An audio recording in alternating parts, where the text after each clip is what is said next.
Hello viewers, welcome back to my channel. ನಾನು ಶ್ವೇತಾ. ನಾನಿವತ್ತು simple ಆಗಿ ವೆಜ್ ಕುರ್ಮಾ ಮಾಡೋದನ್ನು ಹೇಳ್ಕೊಡ್ತಾ ಇದ್ದೀನಿ.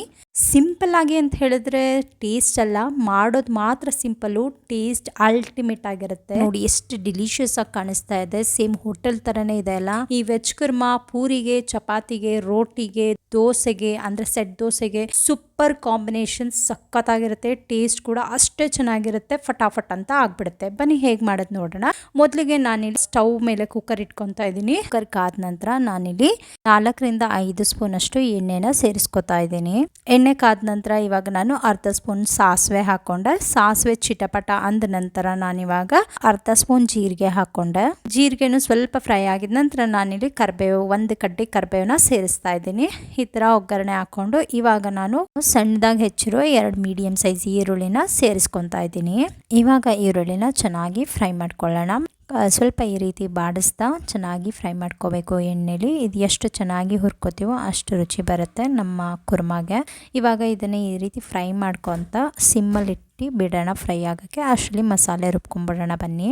ಇವಾಗ ಒಂದು ಮಿಕ್ಸಿ ಜಾರ್ಗೆ ಖಾರಕ್ಕೆ 2 ಹಸಿಮೆಣಸಿನ್ಕಾಯಿ ಹಾಕ್ಕೊಂಡಿದ್ದೀನಿ. ಮನೇಲಿ ಖಾರ ಜಾಸ್ತಿ ಇಷ್ಟಪಡಲ್ಲ, ಬೇಕಿದ್ರೆ ನೀವು ಜಾಸ್ತಿ ಹಾಕ್ಕೊಳ್ಳಿ. ನಂತರ ಅರ್ಧ ಇಂಚು ಚಕ್ಕೆ, 4 ಲವಂಗ.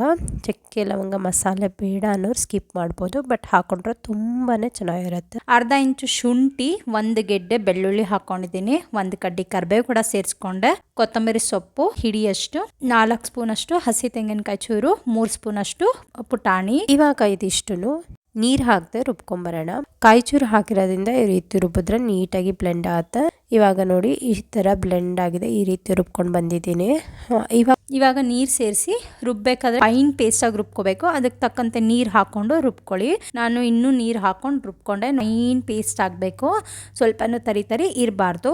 ನೋಡಿ ರುಬ್ಬಿ ಬಂದಿದ್ದೀನಿ, ಈ ರೀತಿ ಇದೆ. ಫುಲ್ ಫೈನ್ ಪೇಸ್ಟ್ ಆಗಿರಬೇಕು, ಸ್ವಲ್ಪನೂ ತರಿ ಇರಬಾರ್ದು. ನೋಡಿ ತೋರಿಸ್ತೀನಿ, ನೋಡಿ ಈ ರೀತಿ ಫೈನ್ ಪೇಸ್ಟ್ ಆಗಿ ಇರಬೇಕು. ಇವಾಗ ಇದು ರೆಡಿ ಇದೆ. ಇವಾಗ ಬನ್ನಿ, ಈರುಳ್ಳಿ ನೋಡಿ ಇಷ್ಟು ಫ್ರೈ ಆಗಿದೆ. ಇವಾಗ ಒಂದ್ಸತಿ ಇದನ್ನ ಈ ರೀತಿ ಬಾಡಿಸ್ಬಿಟ್ಟು ಹೆಚ್ಕೊಂಡಿರೋಂಥ ತರಕಾರಿಗಳನ್ನೆಲ್ಲ ಸೇರಿಸ್ಕೊತಾ ಇದ್ದೀನಿ. ಮೊದಲಿಗೆ ನಾನಿಲ್ಲಿ ಬೀನ್ಸ್ನ ಸೇರಿಸ್ಕೊಂಡೆ, ನಂತರ ಕ್ಯಾರೆಟ್ ಎಲ್ಲ ಒಂದು ಸಣ್ಣದಾಗಿ ಹೆಚ್ಕೊಂಡಿದ್ದೀನಿ. ತುಂಬಾ ಸಣ್ಣಕ್ಕೂ ಅಲ್ಲ, ಇಲ್ಲ ತುಂಬಾ ದಪ್ಪಕ್ಕೂ ಅಲ್ಲ, ಆ ರೀತಿ ಹೆಚ್ಕೊಂಡಿದ್ದೀನಿ. ಮತ್ತೆ ಆಲೂಗೆಡ್ಡೆ ಕೂಡ ಸೇರಿಸ್ಕೊಂಡೆ. ಮತ್ತೆ ಬಟಾಣಿ, ಹಸಿ ಬಟಾಣಿ, ಫ್ರೋಸನ್ ಮಾಡಿರೋ ಬಟಾಣಿ ಇತ್ತು, ಅದನ್ನು ಕೂಡ ಸೇರಿಸ್ಕೊಂಡಿದ್ದೀನಿ. ಈಗ ಸ್ಟವ್ನ ಮೀಡಿಯಮ್ ಅಲ್ಲಿ ಇಟ್ಕೊಂಡು ಇವಾಗ ಚೆನ್ನಾಗಿ ಇದನ್ನ ಮಿಕ್ಸ್ ಕೊಡಬೇಕು. ಇದು ಸ್ವಲ್ಪ ಉಪ್ಪಿಡಿಲಿ ಅಂತ ಹೇಳಿ ತರಕಾರಿಗೆ ಸ್ವಲ್ಪ 1/2 ಸ್ಪೂನ್ ಅಷ್ಟು ಉಪ್ಪು ಸೇರಿಸಿದ್ದೀನಿ. 1/4 ಸ್ಪೂನ್ ಅಷ್ಟು ಅರಿಶಿನ ಕೂಡ ಸೇರಿಸಿ ಇವಾಗ ಚೆನ್ನಾಗಿ ಮಿಕ್ಸ್ ಕೊಡ್ತಾ ಇದ್ದೀನಿ. ಈಗ ಉಪ್ಪು ಅರಿಶಿನ ಎಲ್ಲ ತರಕಾರಿಗೆ ಚೆನ್ನಾಗಿ ಹೊಂದ್ಕೊಳ್ಳೋ ಥರ ಮಿಕ್ಸ್ ಕೊಡಬೇಕಾಗುತ್ತೆ.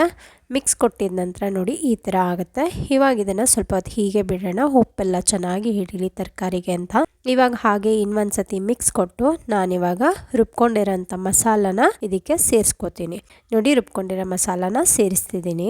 ನೀಟಾಗಿ ಎಲ್ಲ ಮಸಾಲೆನೂ ನೀಟಾಗಿ ತಗೊಂಡು ಇವಾಗ ಇದಕ್ಕೆ ಚೆನ್ನಾಗಿ ಮಿಕ್ಸ್ ಕೊಡಿ.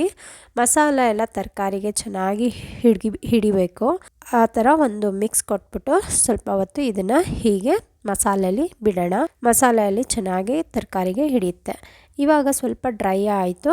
ಇವಾಗ ಇದಕ್ಕೆ ನಾನು ಅದೇ ಜಾರ್ಗೆ ಸ್ವಲ್ಪ ನೀರು ಸೇರಿಸಿ ಅದನ್ನು ಕೂಡ ಸೇರಿಸ್ಕೊಂಡೆ. ನೀರು ಹಾಕಿದ್ರಿಂದ ಮಸಾಲೆ ಇನ್ನೂ ಚೆನ್ನಾಗಿ ತರಕಾರಿಗೆ ಹಿಡಿಯುತ್ತೆ. ಇವಾಗ ಇದು ಚೆನ್ನಾಗಿ ಮಿಕ್ಸ್ ಕೊಡಬೇಕು. ನೋಡಿ ಕಲರ್ ಎಷ್ಟು ಚೆನ್ನಾಗಿ ಕಾಣಿಸ್ತಿದೆ, ಸೇಮ್ ಹೋಟೆಲ್ ಕುರ್ಮಾ ಥರ ಕಾಣಿಸ್ತಿದೆ ಅಲ್ಲ.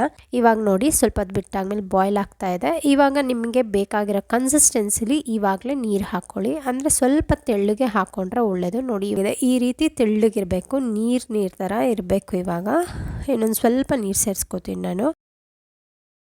ಇವಾಗ ಮಾಡಿಕೊಂಡ್ರೆ ನಮಗೆ ಪ್ರೆಷರ್ ಕುಕ್ ಆದಮೇಲೆ ಕರೆಕ್ಟಾಗಿ ಆಗಿರುತ್ತೆ. ಈಗ ರುಚಿಗೆ ತಕ್ಕಷ್ಟು ನೀರು ಹಾಕೋದಲ್ಲ, ರುಚಿಗೆ ತಕ್ಕಷ್ಟು ಉಪ್ಪು ಕೂಡ ಸೇರಿಸಿ ಒಂದು ಮಿಕ್ಸ್ ಕೊಟ್ಟು ಇವಾಗ ನೋಡಿ ಕನ್ಸಿಸ್ಟೆನ್ಸಿ ಈ ಥರ ಇದೆ.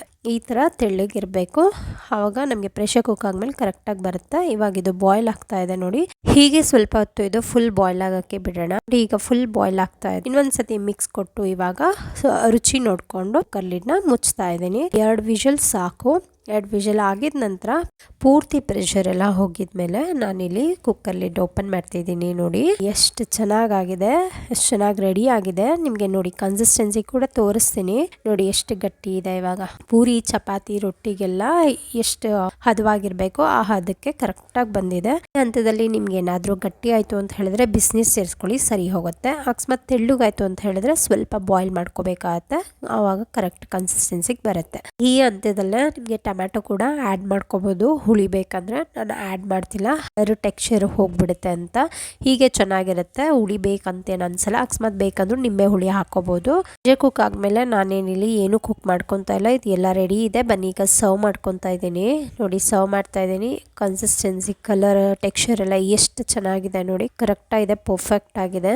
ಚಪಾತಿ, ಪೂರಿ, ರೋಟಿ ಎಲ್ಲದ್ರ ಜೊತೆ ಸೂಪರ್ ಆಗುತ್ತೆ. Super combination. ನೀವು ಕೂಡ ಒಂದ್ಸತಿ ಟ್ರೈ ಮಾಡಿ, ಹೇಗೆ ಬಂತು ಅಂತ ಕಮೆಂಟಲ್ಲಿ ತಿಳಿಸಿ. ಇವಾಗ ಇದು ಸರ್ವ್ ಮಾಡೋಕ್ಕೆ ರೆಡಿ ಇದೆ. ಸರ್ವ್ ಮಾಡೋ ಮುಂಚೆ ನಾನು ಸ್ವಲ್ಪ ಹೆಚ್ಕೊಂಡಿರೋ ಕೊತ್ತಂಬರಿ ಸೊಪ್ಪಿನಲ್ಲಿ ಗಾರ್ನಿಷ್ ಮಾಡ್ತಾ ಇದ್ದೀನಿ. ಇವಾಗ ಇದನ್ನ ಬಿಸಿ ಬಿಸಿಯಾಗಿ ಸರ್ವ್ ಮಾಡ್ತಾ ಇದ್ರೆ 2 ಚಪಾತಿ 2 ಪೂರಿ ತಿನ್ನೋರು ಕೂಡ 5 ಚಪಾತಿ 5 ಪೂರಿ ತಿಂತಾರೆ. ಅಷ್ಟು ರುಚಿಯಾಗಿರುತ್ತೆ. ಒಂದ್ಸತಿ ಟ್ರೈ ಮಾಡಿ, ಹೇಗೆ ಬಂತು ಅಂತ ಕಮೆಂಟಲ್ಲಿ ತಿಳಿಸಿ. ಇಷ್ಟ ಆದರೆ ಫ್ರೆಂಡ್ಸ್ ಆ್ಯಂಡ್ ಫ್ಯಾಮಿಲಿ ಜೊತೆ ಕೂಡ ಶೇರ್ ಮಾಡಿ. ವಿಡಿಯೋ ಇಷ್ಟ ಆದರೆ ಲೈಕ್ ಮಾಡಿ, ಶೇರ್ ಮಾಡಿ, ಸಬ್ಸ್ಕ್ರೈಬ್ ಮಾಡಿ. ಹೇಗೆ ಅನ್ನಿಸ್ತು ಈ ಸಿಂಪಲ್ ಆಗಿರೋ ವೆಜಿಟೇಬಲ್ ಕುರ್ಮಾ? ಹೋಪ್ ಎಲ್ಲರಿಗೂ ಇಷ್ಟ ಆಯಿತು ಅನ್ಸುತ್ತೆ. Thanks for watching.